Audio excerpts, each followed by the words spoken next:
Assalamualaikum warahmatullahi wabarakatuh. Perkenalkan, nama saya Ajeng Dirahayu dengan NIM 2410602130 dari Prodi Hukum Ekonomi Syariah.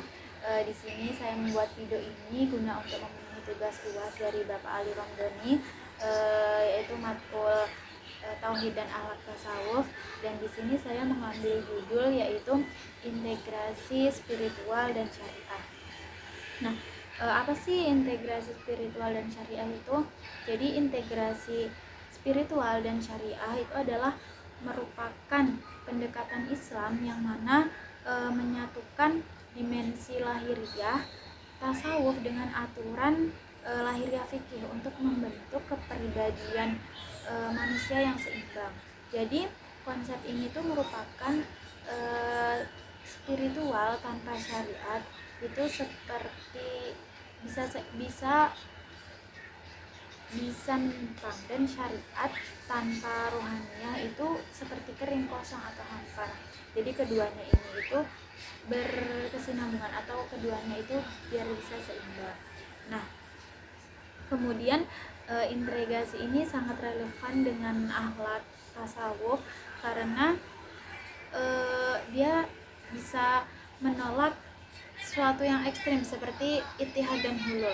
Dan apa sih ittihad dan hulul itu?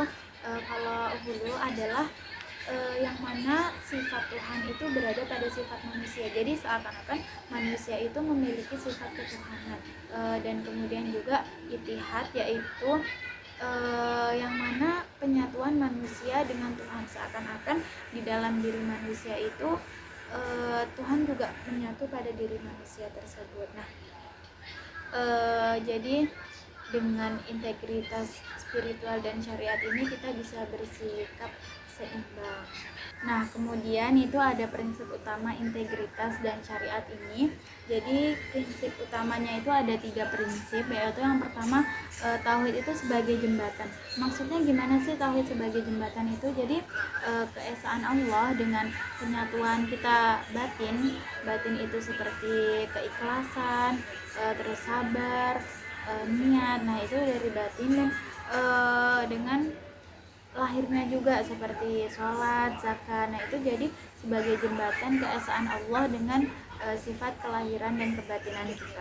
Jadi sehingga ibadah itu tercemari dari rasa riya, dari yang sesuatu yang buruk. Kemudian yang kedua itu ada maqamat dan ahwal. Jadi maqamat dan ahwal itu tahapan seperti seorang sufi ketika dia mau bertaubat, ketika dia zuhud itu, jadi dia masih punya rasa integritas bahwa masih memiliki rasa rukun Islam yang mana masih bisa dikendalikan, tidak lepas begitu saja. Kemudian yang ketiga itu ada akhlak. Jadi akhlak itu hasil akhir dari semua penyampaian itu. Ketika semuanya sudah baik, itu akhlaknya akan menjadi baik juga.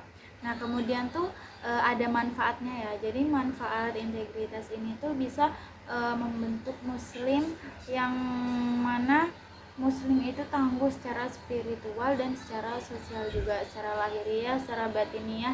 Jadi tuh dia tuh punya pendirian, dia punya sikap yang seimbang. Jadi pendekatan ini itu sangat relevan karena untuk kita khususnya mahasiswa itu, jadi kita bisa menghadapi sesuatu yang ekstremisme tauhid, tasawuf, dan kita tuh bisa seimbang, kita punya pendirian ini gimana seperti itu.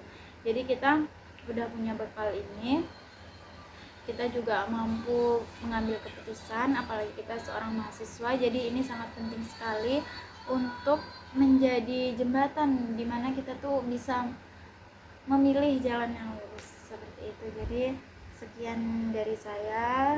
Bila ada salah dan kata yang kurang berkenan di hati Bapak dan di hati teman-teman yang menonton semua, saya minta pengoreksiannya.